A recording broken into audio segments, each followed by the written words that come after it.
Welcome to the second dose of Unicorn Farts. I'll be talking about shielding, protection and boundaries. I'm Wakafa.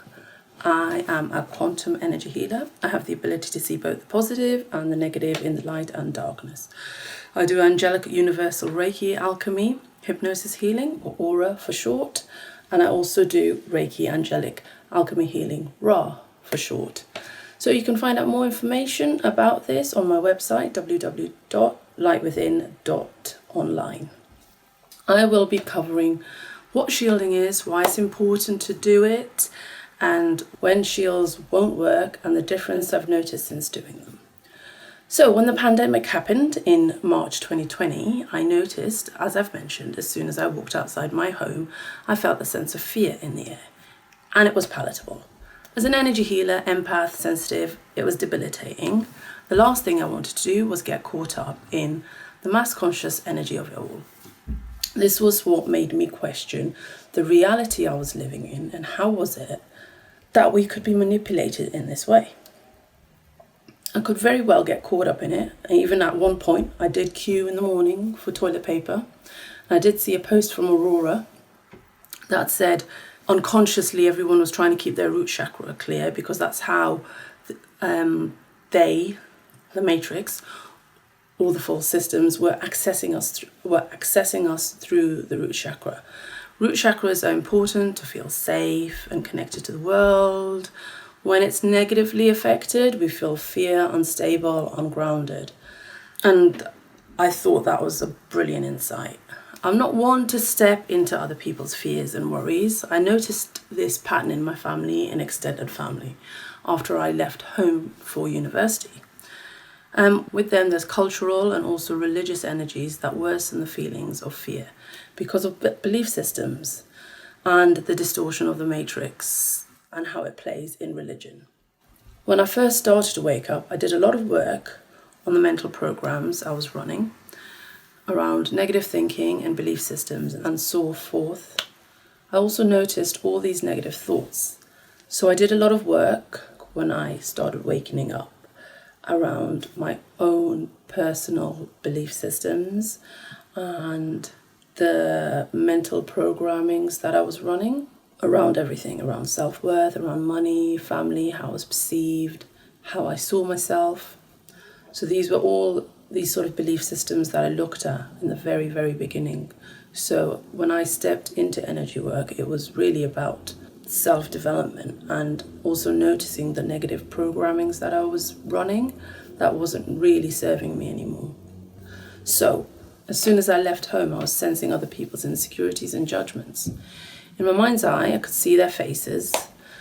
Doing the school run was mentally exhausting for me. It was taking up so much mental and emotional space. I felt drained and it put me off track for the day. I'd sit and spend the morning, if not the day, trying to rebalance, ground and clear their energies out my field. I noticed something similar had happened when I'd done an online Zoom workshop on energy healing in September of 2020. Might have been 2019. During the session, I felt a heightened level of energy. The words in my mouth were coming out faster than my head was processing, and my heart was beating super fast. I had horrendous sleep that night. The thoughts were racing around my head, and it wouldn't stop. My heart felt like it was beating super fast. I didn't realize this at the time, but the energies or entities from the people on the Zoom call were connecting into me. Even though they were in other countries, thousands of miles away, one of them contacted me the next day for a session. It was the same face I'd been seeing all night. I triggered something when I had spoken about energy because the entities in it were trying to attack me through the night. It's like I disturbed a hornet's nest. I had no idea how to shield. It wasn't a concept I thought of. I would do the usual. I would disconnect from the people's energies after I had a session or after I'd come away from them. I'd command it out of my field, then I'd reground into the earth. Most of the times this worked. It was only later I realized that the entities love your light and they feed off it as they feel like they haven't got their own light. So entities and others will connect into yours if you have more light. So if you're more activated and you have less negative energies on you. because that dampens your vibration. So it's basically your vibration is becoming lighter and brighter. The more you clear any negative energies, traumas, anything that keeps your vibration low. Everything in the universe is made from source, love light, that spark of source, love light that we all are.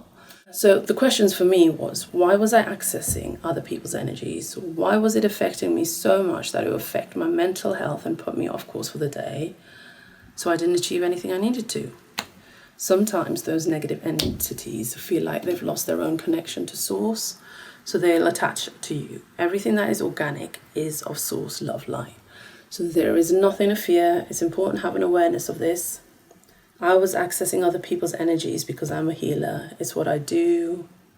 I read people's field. If you're not shielding yourself or have no sense of boundaries, if you are in a state where your energy is low, I will read you. It's easy. It's something I try not to do anymore. I just send infinite love light when I see someone in a bad place. Otherwise, I will get tangled up in the energies. And to be honest, a lot of people have a strong sense of boundary. They will also be aware of other people's energies and will be guarded about theirs. A lot of people have strong boundaries because they're aware of other people's energies, so they will be guarded about theirs. These people are very aware and have a strong connection to source, love, light. So they may not need to do any shielding, but for most of us, I can't recommend it enough. I was reading the energies of the area. I also have an ability to sense the energies of an area. So where I'm living, there was a heaviness in the air. And at the time, I didn't know that I was still connected into the energies of white supremacy, which are one of the systems of oppression. Privileged or oppressed, it's different sides of the same coin. I was also heavily connected into the false matrix and programming through the energy modality I was practicing at the time. I'll expand more on this when I cover sabotage. So shielding won't work with people you have connections with. This looks like cords in the energy field, or people you have contracts with, or if you are connected in some sort of system of oppression, connected into the false matrix. And the other one is if you have a negative karmic loop running. So somehow you've connected to a group of people in a past life and you keep repeating your life with the same people, or you keep repeating the same lesson and you feel trapped or caught up in something. Regardless of how much self-work you've done, these lessons keep repeating. So how do you shield? So the basics of shielding is intent. So you connect to your heart chakra and you feel love light come out through your hands, and it's like a sphere of love light around you. It can be any color that feels right to you, but that is your protection. And then you have to command. So one, you have to be intentional. Two, you have to feel and sense this love light protection around you. And three, you have to command that no negative energies will come into your space. And you can do this for your children, spouse, your home, properties, cars, businesses, and any socials you may be on. I follow Aurora's method, which you can purchase from her site, which is risingphoenixaurora.com. It's definitely a good place to start. Then you can make them your own. You can do this for the most important thing is that you've got to believe and command that this is happening. And if you're not feeling the conviction, you need to check and make sure there's no negative energies there. A lot of people go to others for protection. This can be a good or a bad thing. You have to be aware of the person who is doing the protection for you. Most of the time it's priests, imams. Where's the fear? Where's it coming from? Because that's what needs to be looked at. If you go to a good healer who can see both in light and dark, they can help get to the root cause of that and release that from your field, especially if it's non-serving. So I remember as a kid, I used to feel scared all the time, especially when I was in Bangladesh. My mum got our local imam to pray over my food, and I would eat that, and that would take away the fear. But as a kid, I sensed things were wrong. I'd feel them, but because you couldn't see it and you didn't have the words back then, I used to be in a very defensive state. In Bangladesh, negative magic, curses, bad feelings were all part of our daily lives. It wasn't dismissed, but it wasn't acknowledged, or certain things were spoken about quietly, like people being possessed. But you couldn't see it, and because we didn't go into the darkness, as we've been programmed to, the darkness is bad, it's negative. The systems of oppression, the false matrix, make us think darkness is black, black is evil. Anyone with a darker skin tone is therefore less than. So you see how the narrative and the programming runs. So why that's important is it's in the language. So darkness isn't bad. And I'll talk about this on my next episode, Light and Darkness, so you can understand what the darkness truly is. And when you understand that more, you can see why the system would not want us to step into it or to accept it or acknowledge it. So going back to receiving protection from imams and priests and religion, it's not a bad thing. I remember I used to do the same thing. When I used to pray, I would feel much better afterwards. I would actually pray before I'd go out anywhere, even if I was going to a party, just to stay protected and stay safe. And I always felt a lot better doing that. When I stopped practicing, I felt the protection leave. And I think this is why a lot of people don't want to question their beliefs or the religion or religions. Lots of things have happened in my life that would make me want that protection again.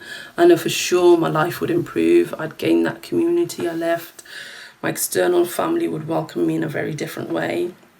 But as long as I played by those belief systems, I would be safe, which makes me believe something above all religions is still there, helping me and nudging me in the right direction when I feel the very fabric of my existence dissolving around me, and I still haven't gone back. I keep going forward.